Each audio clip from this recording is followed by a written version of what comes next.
Okay, thank you. You got everybody settling down? Well, before we start, let me do some housekeeping. Today, we have 250 people here, and if we count the speaker, that's 251. Our previous record has been 170. So we've really come up in numbers. The second thing that I want to mention is that, in fact, this talk is being videotaped today. And Peter McGettigan, who won the Gail Rich Award in 2010, is here from community television. This will be broadcast on community television. And to look up the broadcast, look at website communitytv.org. It is possible that we may have a series of these talks be shown on community television.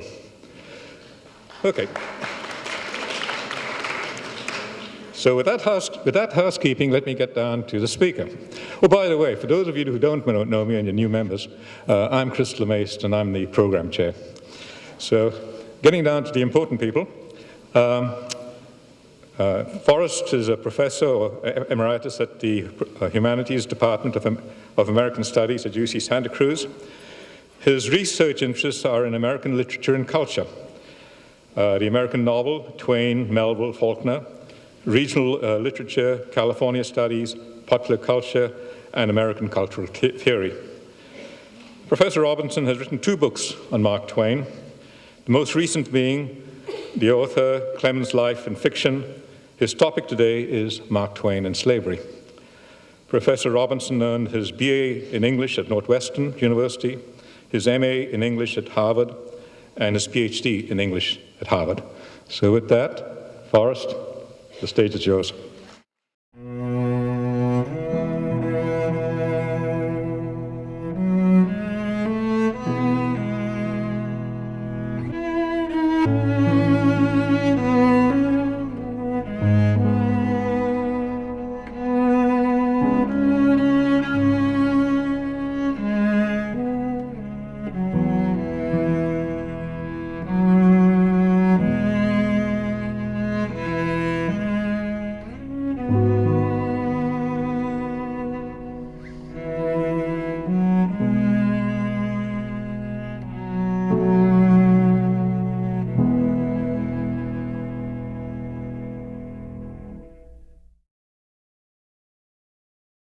Morning, everybody. That's what I always say to my students when I start class. Good morning. When I was in 3rd grade, I had a teacher named Miss Maxwell, who sucked her teeth. She was very big on comportment, what she called comportment, but she sucked her teeth. I even knew that was kind of strange when I was 8, you know. But she lives for me in my memory, Miss Maxwell. She was wonderful. She once asked the class, in a rather righteous mood, what we said before dinner at our house. And there was a big pause, and then a kid named Harry Sadu raised his hand, and she said, "Harry, what do you say before dinner at your house?"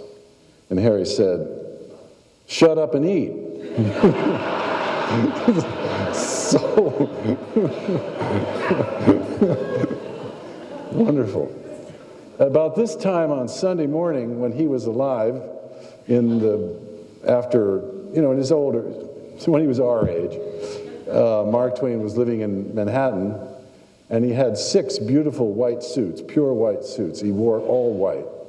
And he knew that he was a whited sepulcher, but it didn't matter. He wore them anyway. But on Sunday mornings, he liked to walk on 5th Avenue because everyone would recognize him, and he loved to be noticed. Is this too loud? Yes. I think it is, yeah. No? Okay. Maybe we can compromise between where we are now and, yeah. It's too what? Boom. Yeah, I think so, too. Can we bring it down a tad? I'll try to moderate my own voice. Yeah. He would walk around, but and he would do this with his biographer, Albert Bigelow Paine, and Clemens would always make Paine wait until after church was out before they went down into the street, because he knew that there'd be more people out that could notice him. He loved attention. Now, some of you I know have heard this talk before, and I apologize for repeating myself. I have some other talks on Mark Twain, but this one seemed most relevant to what we're kind of current interest in Mark Twain. But I'm sorry to subject you to a rerun. On the other hand, as I look out at the audience here, I console myself that many of you are about my age. And if you're anything at all like me, you will have forgotten most of what I said the last time you heard this talk, if you were awake. And so now what I have to say will seem as fresh as a daisy, or dew on a brisk winter morning, or whatever seems fresh to you. My work on Mark Twain, which I've been doing, I have a PhD in English literature and did most of my early scholarship on Sir Philip Sidney. And I was actually brought to this university to teach Shakespeare and Milton and things like that. But for a number of reasons, I got involved in the American field and helped to develop the American Studies department. John and I, DeZekis and I worked on that. Just dissolving. Things come and go. But for reasons I think that are as much as anything idiosyncratic and personal, I was almost right away interested in the way in which it seemed to me that Mark Twain's work was not only about, but driven by his need to come to terms with his own feelings of guilt. It's not what you'd expect, I think, about Mark Twain. But I guess I'm sort of a guilty person. I'm an old Protestant and old Calvinist, really. And so is Mark Twain. And he was he's one of the most guilty human beings I've ever encountered. And which seems counterintuitive. It's not the Mark Twain we're used to thinking about. But he's my Mark Twain. And his work not only demonstrates his problem with this, but also it's something that his novels dramatize very greatly. And it seems to me that always, as well, the relationship of this iconic American novelist with an enormous, durable audience, it also has something to do with what I would call the national sense of moral responsibility for the crimes of our own history. And of course, I'm thinking of slavery and its aftermath. That we're all somehow tied up, involved in an effort to evade or to deny or to displace or to minimize, to otherwise escape the intolerable pressure of conscience that comes with membership in our particular society. It's not because we're worse than other people, it's because we would like to be better. It seems to me as part of our problem. Now, in part, as I say, this is a matter of culture and religion. Clemens was a Calvinist by upbringing, a very stern one. But I think it's more about widespread moral unease for him, but also in America, about slavery, which he experienced very, very personally as a young person. About the fact that in a Christian democracy, proudly founded on principles of freedom and human equality, there were somewhere between 4 and 5 million black people, most of them born in this country, in bondage when the Civil War erupted in 1861. Something more than 15% of the entire population was enslaved. Twain knew a lot about guilt. He undertook his now famous autobiography in good part because he thought it would afford him an opportunity at the end of his long life to confess what he called his permanencies. He said, my permanencies, these are all of the things that he remembered about his life that he felt guilty about. And there were lots of them. He had a long list. But the effort failed in the autobiography as he found he could not bring himself to tell the truth. As he wrote to his good friend William Dean Howells in March 1904, Autobiography is the truest of all books, for while it inevitably consists mainly of extinctions of the truth, shirkings of the truth, partial revealments of the truth, with hardly an instance of plain, straight truth, the remorseless truth is there, between the lines, where the author cat is raking dust upon it, which hides from the disinterested spectator neither it nor its smell. The result being that the reader knows the author in spite of his wily diligences. This is the title of my most recent book. I've written 4 books on Mark Twain, as it happens, but The Author Cat, Clemens' Life in Fiction. And I'm referring to that passage from that letter to Howells in 1904. And you can see what Mark Twain means. He's like a cat. He's scratching dirt back on his poop in order to cover what it is that he thinks is being exposed. So the autobiography turns out for him to be an exercise in concealment rather than revelation. He's trying to hide, really, rather than show the truth. But he says you can find that truth if you have, if you might say, the right kind of nose.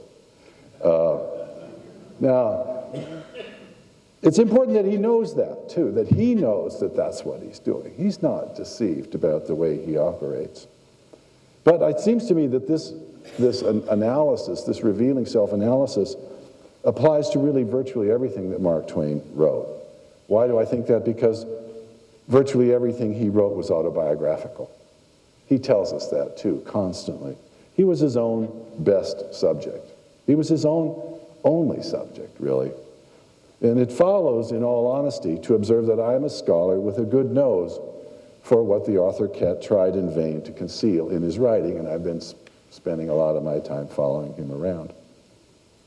I'm interested in self-deception, and it's a notorious conundrum. To define self-deception is to assume that it is humanly possible to know and at the same time not to know the same thing. It's a conundrum. How can you know what you do not know? I think everybody, if you think about it, knows how we do that somehow, and yet it's really logically an impossibility. In 1984, George Orwell calls self-deception doublethink. He says the power of holding 2 contradictory beliefs in one's mind simultaneously and accepting both of them. Or, he says, telling deliberate lies while genuinely believing in them. Doublethink works, Orwell explains, because it can be turned on itself in successive acts of erasure that continue indefinitely, with the lie always one leap ahead of the truth. I actually think we can do both at the same time, that we're even more gymnastic in our self-deceptions. But in any case, Twain was very much impressed with what he called the virtually universal sway of self-deception. How easily men are self-duped, he wrote in the early 1880s, though unlike Orwell, who conceived doublethink in the framework of totalitarian political regimes, Twain was inclined to think of doublethink as the servant of the characteristically human tendency to recoil from guilt into varieties of moral evasion. In this, I hasten to add, he drew deeply and with some measure of self-awareness on his own ceaseless struggle against the tyranny of conscience. But we begin then with the axiom that for Mark Twain, self-deception was almost invariably a strategy for the management of guilt. Twain examined the ways and means of self-deception in an important essay, which was published in 1899, called My First Lie and How I Got Out of It. It's his second essay on lying. He wrote a lot about this. The essay proceeds from the premise, he writes, that all people are liars from the cradle onward without exception. Right? We are all liars, and we are always liars. People begin to lie, he says, as soon as they wake in the morning and keep it up without rest or refreshment until they go to sleep at night. I think he's right. I think you can make that argument. Deceitfulness is the very essence of human nature, and it is so by virtue of an eternal law, he says. Since man didn't invent that law, he is not responsible for its effects. It is merely his business to obey it and to keep still. And of course that's nice, because the fact that we are necessarily liars means that we don't have to be responsible for it. And that may be at the bottom of the whole ruse, because then we don't have to feel guilty. Twain goes on to define this act of concealment as the lie of silent assertion, calls it. And this is the mute denial that humans are universally dishonest. The vast majority, he implies, come to believe this lie of lies and actually imagine themselves honest, thereby quite ironically losing sight of the moral immunity conferred by the truth of their nature, that they are indeed universally dishonest. But not everyone is deceived in the same way. For side by side with the benighted masses, Twain includes himself in an enlightened minority of perspicacious witnesses to the lie of silent assertion. These are kind of Grand Inquisitor types. A member of this elite group, designated as "we that know," stands apart not only in the awareness that it is the eternal lie of human nature to lie constantly, but also in bending to that law by deceiving his fellow conspirators into imagining that he doesn't know that the law exists. It is what we all do, Mark Twain says, we that know. Now, possessors of such secrets understand the dynamics and the awesome dominion of unacknowledged deception in human experience.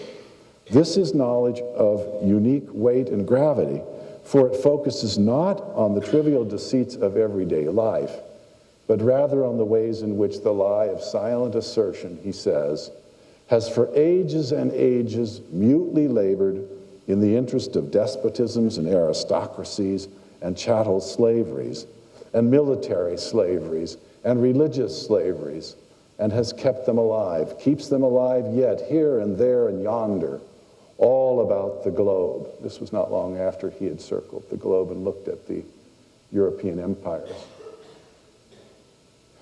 And will go on keeping them alive until the silent assertion lie retires from business.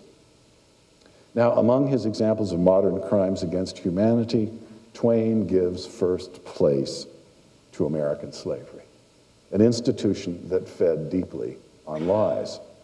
It would not be possible, he insists, for a humane and intelligent, these are his words, it would not be possible for a humane and intelligent person to invent a rational excuse for slavery. Yet you will remember that in the early days of the emancipation agitation in the North, the agitators got but small help or countenance from anyone. Argue and plead and pray as they might, they could not break the universal stillness that reigned from pulpit and press all the way down to the bottom of society. The clammy stillness created and maintained by the lie of silent assertion. The silent assertion that there wasn't anything going on in which humane and intelligent people were interested. This was the way it was in the 1840s and 50s. Following Mark Twain's lead, I have elsewhere defined this resistance to the truth as bad faith. The deception, and I define that as the deception of the self and others in the denial of violations of public ideals of truth and justice. It's what we do when we break our own most venerable and sacred ideals and then deny it. That's the bad faith part. Such departures as they appear in Mark Twain's work are most frequently group phenomena, collaborative denials, and these bear with them the clear implication that people will often permit or acquiesce in what they cannot approve so long as their complicity is submerged in a larger tacit consensus. If you all will tell the lie, I'll tell it too, and we'll all be happy. But I need your help in this, that sort of thing. Now, it's important to emphasize that bad faith is not always bad. In its benign and even beneficial phase, bad faith enables a society to transcend the strict letter of its codes and the unanticipated limitations of its actors and circumstances. We do this all the time. But it may also work to conceal problems of grave consequence, pathologies. Mark Twain was sharply aware of the social unity and fellow feeling to be derived from evasions of the truth, but he was equally attentive to the pathologies that those lies sometimes foster. In either form, however, it is a telling feature of acts of bad faith that they incorporate silent prohibitions against the acknowledgement that they have occurred. Denial is itself denied. Now, in earlier discussions in my work of bad faith, I have strongly emphasized its social dynamics as they are manifest in the characters and form and reception of Mark Twain's fiction. I think we love Huckleberry Finn in bad faith. It tells a lie that we're all happy to accept. It also tells us that it's telling a lie. That is to say, it's written by the author cat. And he scratched dirt over it, but it's still there if we're willing to look for it. In Huckleberry Finn, bad faith is manifest in the behavior of the people along the river, in the young hero himself, in his author's management of the story, and in the novel's enduring popular reception. It's a grand national act of self-deception. At the root of and that's why the book is so popular, in my opinion. At the root of this pervasive malady is race slavery, an institution whose maintenance in a Christian democracy requires extraordinary bad faith. Illustrations are not far to seek. Any of Faulkner's novels will serve. More to the present, consider Mary Boykin Chestnut's. She was the wife of a South Carolina planter who had this famous diary that historians trot out because she said things that seem to us to be so very true. She wrote in her famous diary, like the patriarchs of old, she was the woman, the wife of the master in a very large plantation. Like the patriarchs of old, she wrote, our men live all in one house with their wives and their concubines, the concubines being the slave women.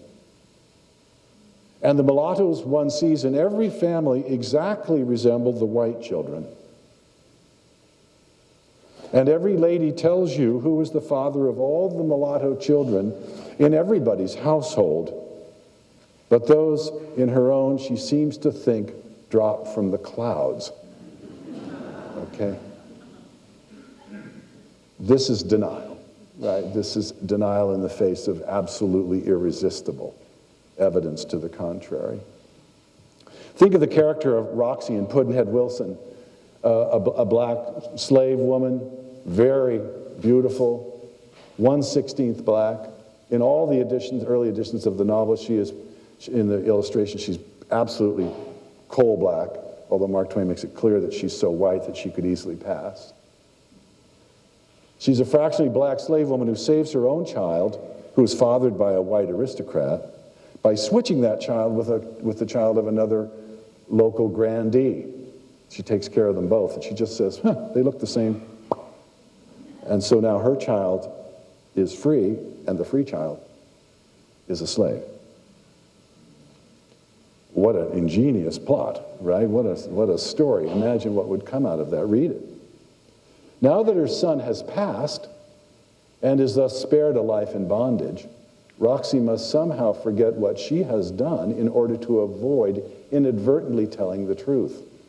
She is a slave, and she knows, as if you ever read narratives of black passing, you'll see that it's when you pass, when you move from white into black society, you must forget that you've done it, for fear that you will reveal the truth to your children and their heirs, and thereby not only lose the ostensible advantage of having passed, but also to create psychological havoc.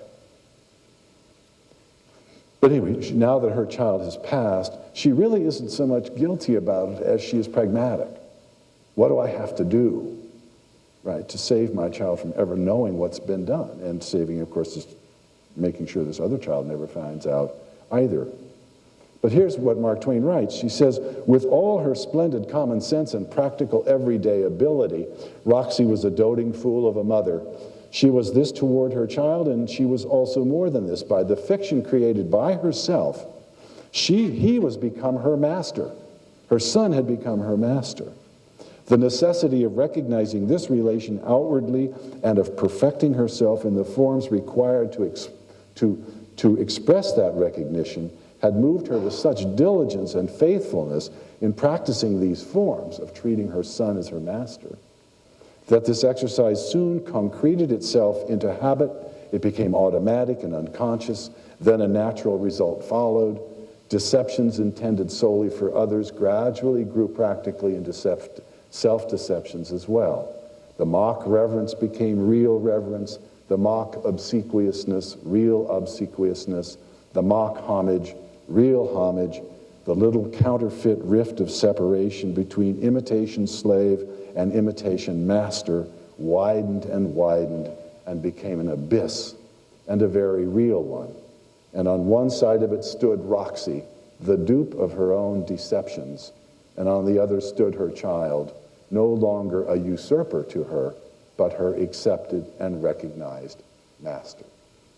Right? That's how Mark Twain describes bad faith being performed. Right? It's quite a brilliant example. I mean, and it very much to the point of what I want to talk about today. In my school days, Mark Twain reveals in his autobiography, I had no aversion to slavery. I was not aware that there was anything wrong about it. He lies. No one arraigned it in my hearing. The local paper said nothing against it. The local pulpit taught us that God approved it, that it was a holy thing, and that the doubter need only look in the Bible if he wished to settle his mind. Such was the dominant view in the slave-holding frontier state of Missouri in the decades just before the outbreak of the Civil War, where Mark Twain was a child in the 1840s. Slavery persisted at no apparent moral price to its white advocates. Indeed, in some quarters, slavery was the source of considerable pride. But if Mark Twain was at all representative of popular sentiment in Hannibal, then there was something else at large in the community, a countercurrent of feeling running just below the settled surface of opinion. And you have these little handouts, some of you, I didn't bring enough, but you can read along here if you like. For no sooner has Mark Twain recorded his lack of an aversion to slavery than he remembers one small incident of his childhood. An incident, he writes, that must have meant a great deal to me, or it would not have stayed in my memory clear and sharp, vivid and shadowless all these slow drifting years. Suddenly, thought abruptly shifts direction and tone as confident, unmingled memories give way to their opposite. The mind may seem to wander, yet it does so in predictable ways, following promising lines of recollection, until almost invariably they give away suddenly and sharply to darker currents that are laden in consciousness with discord and even remorse. In this case, he remembers a small slave boy. Right? He says, I'd had no aversion to slavery, but there was this one thing. Right? He says, and he remembers this small slave boy. And he says he's a cheery spirit, innocent and gentle, who was forever singing, whistling, yelling, whooping, laughing. Young Mark Twain grew impatient, young Sam Clemens, really. Mark Twain didn't even get that name until 1863, but we'll call him Mark Twain. Young Mark Twain grew impatient with this racket, and he went raging to his mother, wouldn't she please shut him up? He didn't like this happiness in a slave. His mother's response clearly suggests that she experienced an inner aversion to slavery of her own, one that she communicated to her son in unforgettable terms. The tears, writes Mark Twain, the tears came into her eyes, and her lip trembled, and she said something like this: "Poor thing, when he sings, it shows that he is not remembering, and that comforts me. But when he is still, I am afraid he is thinking, and I cannot bear it. He will never see his mother again. If he can sing, I must not hinder it, but be thankful for it." right? Here surely is a memorable lesson in the uses of bad faith. Better the slave child should be deceived about his condition, for in his ignorance there is release for his captors from the truth of what they have done to him. In effect, Jane Clemens acknowledges the inhumanity of slavery and her own complicity in it, but counsels willful self-deception. The damning reality of the situation she suggests obliquely is simply too much to bear. T.S. Eliot was right. Humankind cannot bear very much reality. Her son registers no immediate response, but we must suppose, because he finds it all so vivid and memorable, that he is at some level attentive to what his mother's words imply. Nor is this entirely new ground to him, for what is it in the slave child's boisterous mood, we may wonder, that so enrages young Mark Twain? Is it not the unsettling awareness that the exultant behavior is utterly inappropriate to the slave child's actual condition? If the cheerful youngster is truly blind to reality, then his example suggests that humans have virtually unlimited tolerance for monstrous lies. The slave is grossly, pathetically deceived, but his oppressors may in turn be victims of even graver deceits, not least the evidently imperfect lie of their own acquiescence, their own moral acquiescence in the slave child's bondage. More probably, perhaps, the child's wild outpourings of joy are expressions of a refusal or incapacity to endure the truth, a horrified recoil from intolerable deracination. The singing, whistling, yelling, whooping, laughing is marked by its weird excess as the dark opposite of joy. In either reading, the burden of guilt is heavy and might be expected to produce, especially in a person so sensitive as Mark Twain, a reflex surge of anger. Little wonder that this episode found a place in his memory where it was borne along so clear and sharp, vivid and shadowless during all those slow drifting years. Now, in this instance, as so frequently in Twain's writing about himself, concealment signals an accompanying revelation. Forgetting what the poor slave boy has lost brings temporary relief, perhaps, but no protection against abrupt future intrusions of harsh truth into consciousness. So long as you don't plumb the reality of what's going on in that example I just gave you, you're bound to repeat it. Nor indeed is the slave's real condition ever entirely obscured. The extremity of Twain's anger bespeaks an unsettling presentiment of the damaging truth that surfaces rather less obliquely in his mother's anguished complaint. Thus, concealment and revelation, the exposure and the denial of the truth, appear not so much in sequence as in simultaneous dialogue with one another, the relative volume and intensity of the voices varying, but never lapsing, at least for long, into mere monologue. The denial and the acknowledgement are, it seems to me, there almost simultaneously.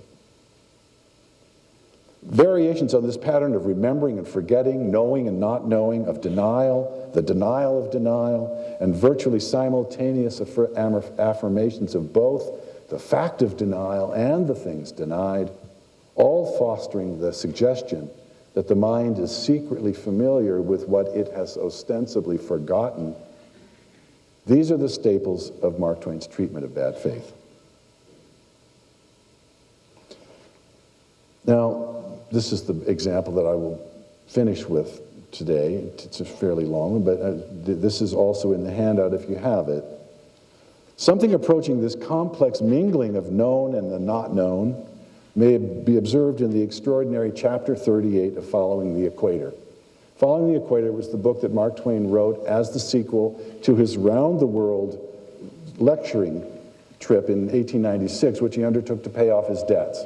He went bankrupt in 1894 and used this trip to make a lot of money, to get himself out of debt. And he really followed the British Empire around the globe, basically. They went in all those places where colonialism was very well established. The setting of this chapter is Bombay. They're in India. Some of you have that copy. Twain is at first wide-eyed with delight at the physical beauty of the people and the brilliant color, he says, bewitching color, enchanting color that everywhere meets his eye. But before long, the land of dreams and romance, with its soft and gentle rays, is suddenly, painfully transformed. A burly German tourist, irritated at some minor offense, suddenly strikes his Indian servant, just abruptly hits him. It seems such a shame to do that before us all, writes Mark Twain.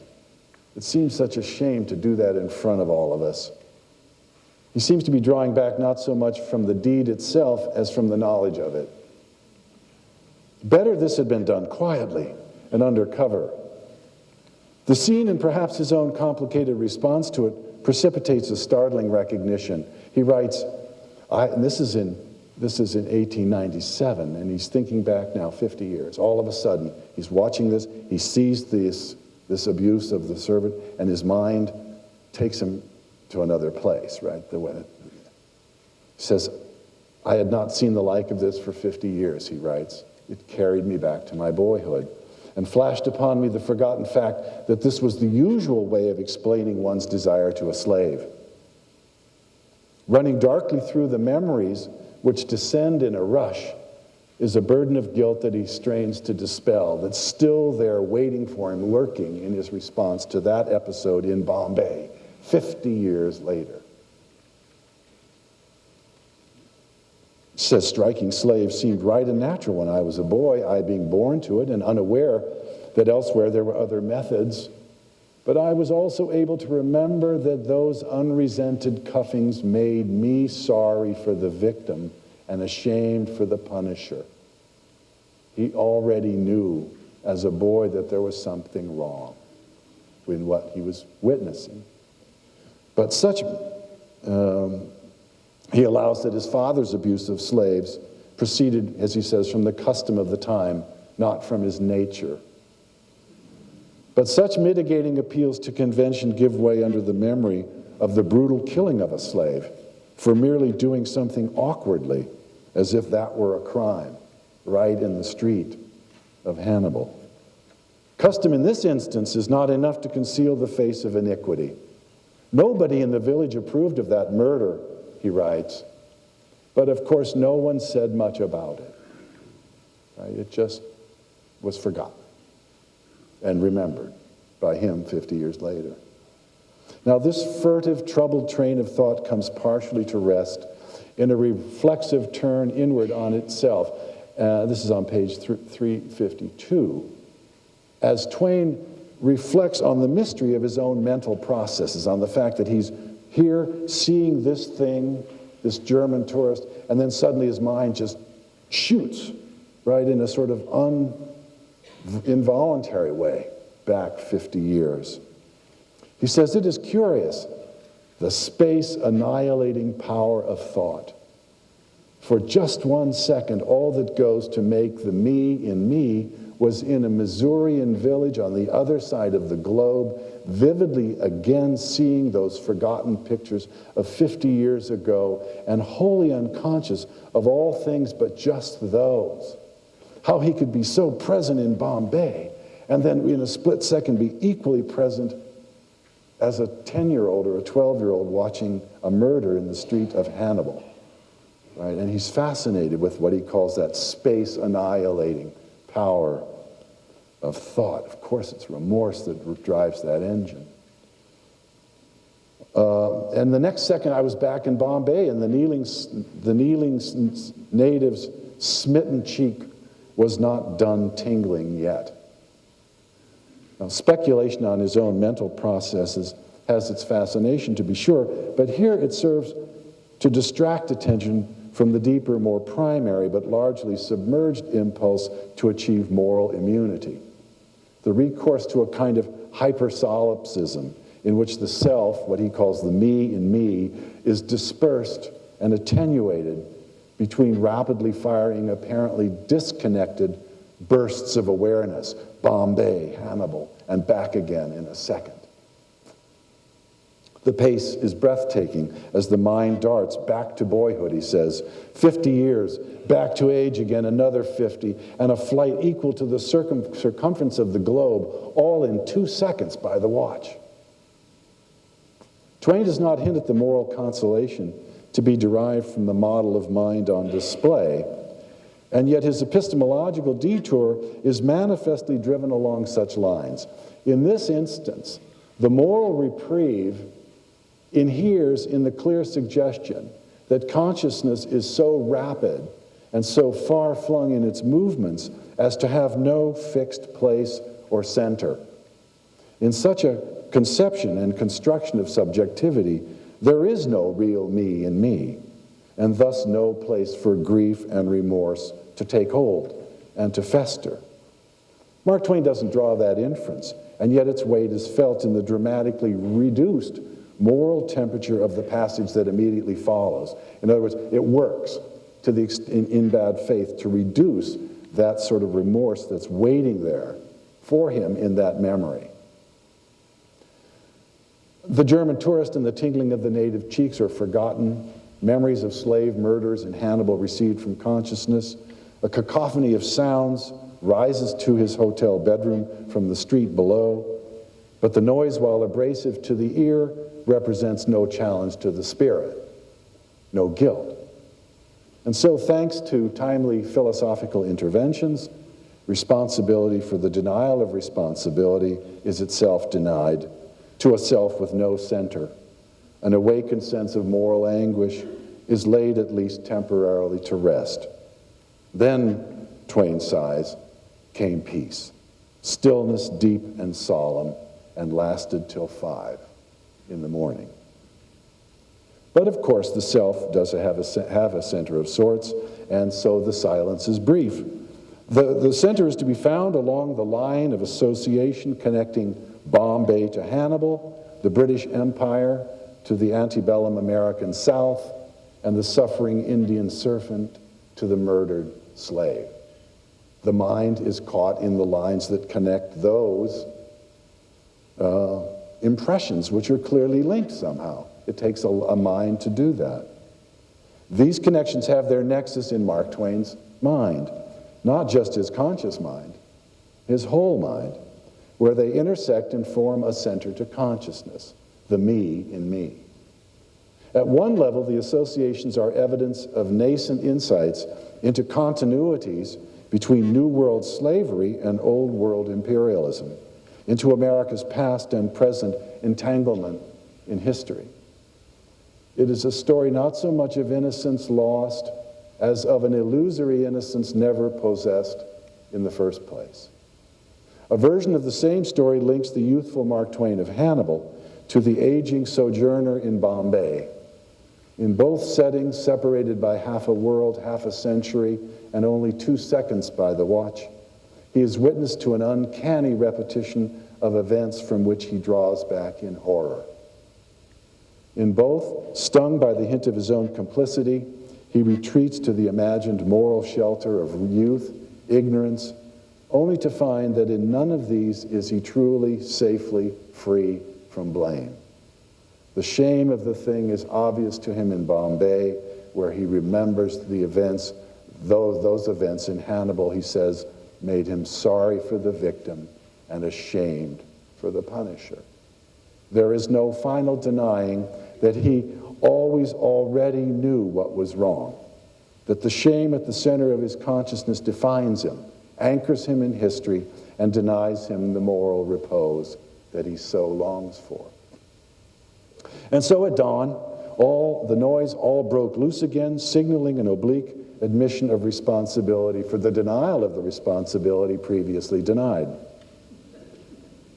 The raucous agent of discord is an Indian crow, a wonderful protean rascal outside the window before dawn, in whom Twain catches a glimpse of himself and who transports him at least halfway to moral self-reckoning.